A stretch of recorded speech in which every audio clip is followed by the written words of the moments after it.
अस्सलाम वालेकुम रहमतुल्लाह। पाकिस्तान का क्या रोल रहा उम्मत मुस्लिमा के लिए और बाकी की दुनिया के लिए पाकिस्तान ने क्या किरदार अदा किया।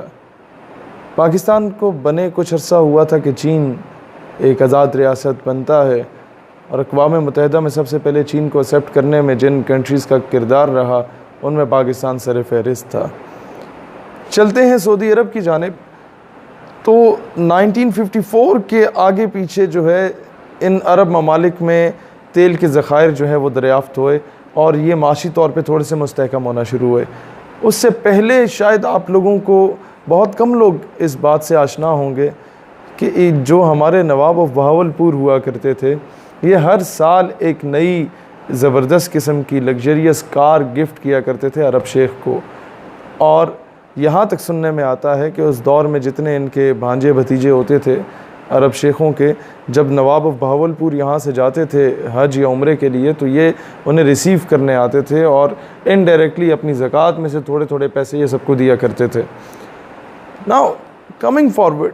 सऊदी अरब को मज़ीद अगर देखा जाए तो जब खाना काबा पे अटैक करने की कोशिश की गई तो वहाँ के फ़ौजियों ने तो हथियार डाल दिए थे। They were not able to fight against those terrorist. तो हुआ क्या कि पाकिस्तान से SSG ग्रुप्स जो हैं वो बुलवाए गए और वहाँ पर जाके उन्होंने काउंटर किया और मुख्तसर से वक्त में उन सब का सदेबाब किया और खाना काबा को पाक किया उन तमाम लोगों से। फिर मज़ीद आगे जाते हैं तो पाकिस्तान का क्या किरदार रहा गल्फ़ वॉर में।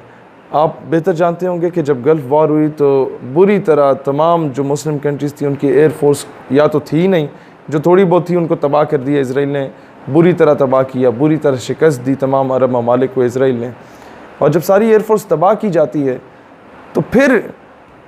कुछ जहाज़ आते हैं जो कि जब काउंटर करते हैं इसराइली एयरक्राफ्ट्स को तो बुरी तरीके से उनको तबाह करते हैं और उनको टैकल नहीं करना आ रहा होता कि यार ये कौन लोग आ गए। और वो जब पता चला तो उन्होंने शुक्र अदा किया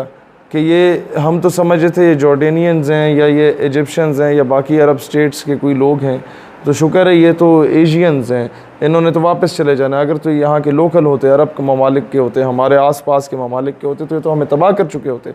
बाद में पता चला कि air marshal Noor Khan was among those people जिन्होंने जाके इजरायली एयरफोर्स को तबाह किया, उनको जवाब दिया। जब पैलेस्टाइन के मामले पे एक जंग हुई, फिर वो मामला बढ़ा तो पूरे अरब स्टेट्स उसमें इन्वॉल्व हुई। तब भी पाकिस्तान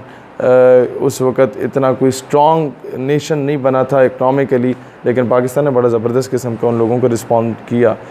देन बहुत कम लोग शायद इस बात को जानते हैं कि चाइना आज अगर सुपर पावर बन रहा है और चाइना का यूनाइटेड नेशन में वीटो का वो हक रखता है तो वो चीज़ बंदा ओपनली हम ये बात नहीं कर सकते क्योंकि कई जगहों पे डर होता है कि फिर ये सैंक्शंस लगा देते हैं इंटरनेशनल कम्युनिटी। लेकिन पाकिस्तान ने इनडायरेक्टली 2-3 जगहों पे चाइना को इतनी मदद की कि चाइना आज इस काबिल हुआ कि वो वीटो पावर का इख्तियार रखा उसने। फिर उसने आज सुपर पावर की दौड़ में अमेरिका के मुकाबले में चल रहा है और बहुत जल्द ये मुमकिन हो सकता है कि वो सुपर पावर बने। देन आप आगे जाके देखें तो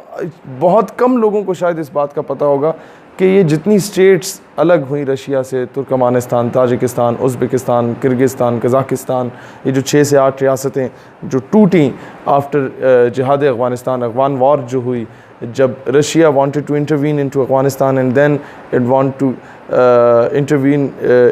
टू इंटरवीन इनटू पाकिस्तान, और फिर वो मिडल ईस्ट स्टेट्स में, ये खलीजी रियासतों में, गल्फ़ स्टेट्स में एंटर होने की कोशिश कर रहा था और इन तमाम रियासतों से जो ये ऑयल रिज़र्व्स थे इन पर कब्ज़ा पाने की कोशिश कर रहा था। तो उस वक़्त पाकिस्तान ने वहीं पर इन रूसियों का कब्रिस्तान बनाया अफ़गानिस्तान के अंदर और बड़ा ज़बरदस्त किस्म का पाकिस्तान का वो जवाब था इन लोगों को। उस वक़्त America was not the super power Russia था। अमेरिका सुपर पावर की दौड़ में था, पाकिस्तान ने रशिया को तबाह किया। एंड आई स्टिल रिमेंबर कि उस वक़्त एक दीवार का टुकड़ा ये गालिबन 2010 से 12 के एरा में रशिया ने जनरल हमीद गुल जो उस वक़्त की DG ISI हुआ करते थे जब अफ़गान वॉर हुई थी, तो उनको भेजा तोहफ़तन, जिस बहुत बड़ी दीवार जो कि रशिया की तोड़ी थी हमारे लोगों ने, और उस पर लिखा हुआ था गॉड फादर ऑफ टेररिज्म, और बाकायदा एक रुका भेजा गया था कि जनाब हम आप जैसे दुश्मनों को बहुत कदर की निगाह से देखते हैं कि आपका मुल्क इकनॉमिकली इस कंडीशन में भी नहीं था, आप लोगों के पास शायद वो जदीद असला और जदीद टेक्नोलॉजी भी नहीं थी, आपके पास शायद इतने वसाइल भी नहीं थे, लेकिन आप लोगों के पास वो गैरत ईमानी का जज्बा था कि आप लोगों ने बुरी तरीके से हम लोगों को शिकस्त दी। और फिर वहाँ पर जो एक बगावत की कैंपेन चल पड़ी, वहाँ पर जितनी मुस्लिम रियासतें जिन बेचारों पर बुरी तरह मुसलमानों को आटे की चक्की में पीसा जा रहा था, इनडायरेक्टली मेंटल टॉर्चर किया जा रहा था, मेंटल स्ट्रेस थी उन लोगों पर, उन तमाम रियासतों को उस वक़्त आज़ादी दिलवाई गई। उसमें पाकिस्तान का किरदार है कि पाकिस्तान 6 से 8 रियासतों को आज़ाद करवाने में अपना रोल प्ले कर चुका है। अब जहाँ पर हम अपने हुक्मरानों को पिछले 70 सालों से कोसते हैं, और कोसना भी चाहिए, जहाँ जहाँ उन लोगों ने गलतियाँ की, ब्लंडर्स मारे in the form of east Pakistan, और अब भी एक कोई शख्स इस तरह की बात कर रहा है कि शायद सिंधु देश बन जाए या सिराकिस्तान बन जाए, ऐसे लोग बीच में पाए जाते हैं। लेकिन उसके साथ साथ हमें ये भी देखना चाहिए कि पाकिस्तान में ऐसे लोग भी मौजूद हैं, ऐसे दरवेश, ऐसे फ़कीर भी मौजूद हैं, और हर इदारे में, हर महकमे में मौजूद हैं जो पाकिस्तान के खैर ख्वाह हैं, जो लोग पाकिस्तान की बेहतरी चाहते हैं। और अल्टीमेटली एक और आपको मैं बात बताना चाहता हूँ कि हिरोशिमा और नागासाकी में जब अमेरिका ने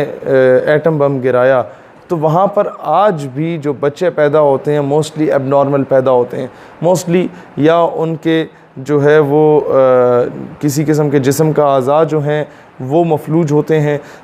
या अज़ा होते ही नहीं हैं पैदाइश के वक़्त, या पैदाइश के वक्त ही वो कुछ बच्चे सर्वाइव भी नहीं कर पाते, या इस तरह भी कंडीशंस देखी जाती हैं वहाँ पर। जिस तरह की रेज़ पाई जाती हैं उन धमाकों के बाद, जो तबाही मची, कि आज भी जो बच्चे पैदा होते हैं किसी न किसी बीमारी में मुब्तला होते हैं। तो जब वहाँ पर हालात ख़राब हुए, ग़ालिबन ज़िलज़िला आया या सैलाब आया, तो कोई दुनिया का शख्स वहाँ पर जाने को तैयार नहीं था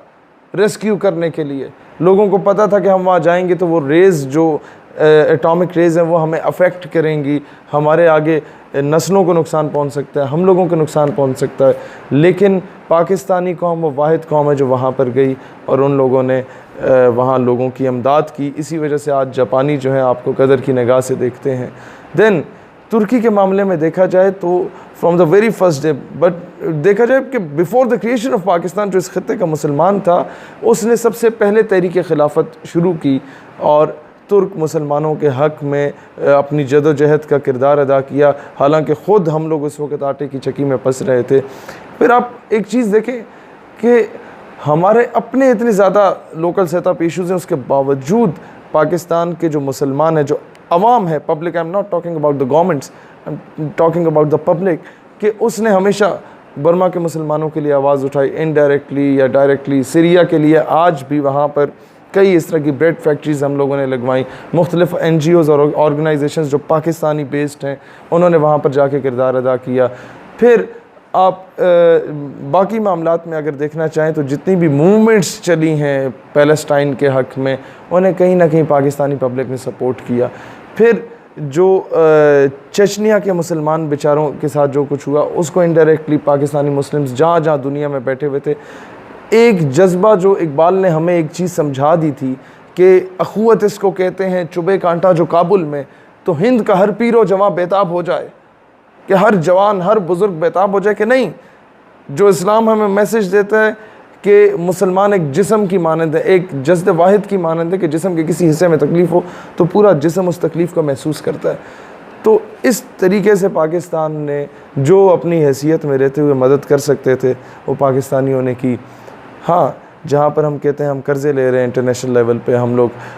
अपना ज़मीर बेच रहे हैं, ये चीज़ दुरुस्त है। हुक्मरान गलत हो सकते हैं, लेकिन मैं अक़वाम आलम को एक पैगाम देना चाहता हूँ, इसको आप अगर पॉसिबल हो कुछ लोगों के लिए तो इसे इंग्लिश में कन्वर्ट कर ले, नीचे लिख लें कि पाकिस्तान की पब्लिक के दिल आज भी इंसानियत के लिए धड़कते हैं, और पाकिस्तान की पब्लिक जो है, हमारी आवाम है, वो आज भी मुसलमानों के लिए खून के आंसू हमारा दिल रोता है। और हमारी सांसें आप लोगों के साथ हैं, हमारी धड़कनें आप लोगों के साथ हैं। हम मज़ीद थोड़ा सा मुस्तहकम हो जाए इंशाअल्लाह ताला, हम हर वो काम करेंगे जिसकी उम्मीदें, जिसकी तवक्कुआत लोगों की पाकिस्तान से थीं, और वो तवक्कुआत का मरकज़ और महवर जो पाकिस्तान था वो आहिस्ता आहिस्ता हटता जा रही है उनकी तवक्कुआत। मैं कहना चाहूँगा इंशाअल्लाह ताला हज़रत इकबाल रहमतुल्लाह अलैह से जब पूछा गया सल्तनत उस्मानिया के ज़वाल के बाद कि अब तो हम बिल्कुल तबाह हो गए, अब क्या होगा, अब क्या सलूशन है, तो इकबाल ने बहुत एक उम्मीद की किरण जगाई और कहा कि उस्मानियों पे कोहे गम टूटा तो क्या गम है, खून सद हज़ार अंजुम से होती है सर पैदा, कि सुबह होने से पहले हज़ारों सितारों को अपनी जानों का नजराना देना पड़ता है, तब जाके सुबह का सूरज तुलू होता है। तो इंशाअल्लाह ताला वो वक्त दूर नहीं जब पाकिस्तान सुपर पावर बन के उभरेगा, और इसके लिए हमें जदोजहद करनी होगी। नज़रियाती लोगों को इस वक्त मेन स्ट्रीम में आने की ज़रूरत है। नज़रियाती लोगों को इस वक्त पहला बारिश का कतरा बनने की ज़रूरत है कि उनके पीछे पूरा एक समंदर उमड़ आए, और इंशाअल्लाह ताला वो वक्त दूर नहीं जब जो उम्मीदें उम्मत मुस्लिमा, जो उम्मीदें दुनिया का मज़लूम तबका पाकिस्तान से लगाए बैठा है, हम उन उम्मीदों पे पूरा उतरेंगे इंशाअल्लाह ताला। हमेशा ज़माने में इंसान पे, कौमों पे नशेब व फराज आते रहते हैं, ऊंच नीच उतार चढ़ाव आते रहते हैं, लेकिन इंशाअल्लाह हम वो तमाम बशारतें जो औलिया अल्लाह ने की, जो पेशन गोइयाँ की, वो इंशाअल्लाह पूरी होंगी, और इंशाअल्लाह ताला पाकिस्तान का मुसलमान हर मज़लूम मुसलमान की आवाज़ बनेगा, और प्रैक्टिकली मैं आई रिपीट कि हम इम्प्लीमेंट करेंगे उन चीज़ों को इंशाअल्लाह ताला। पाकिस्तान पाइंदाबाद।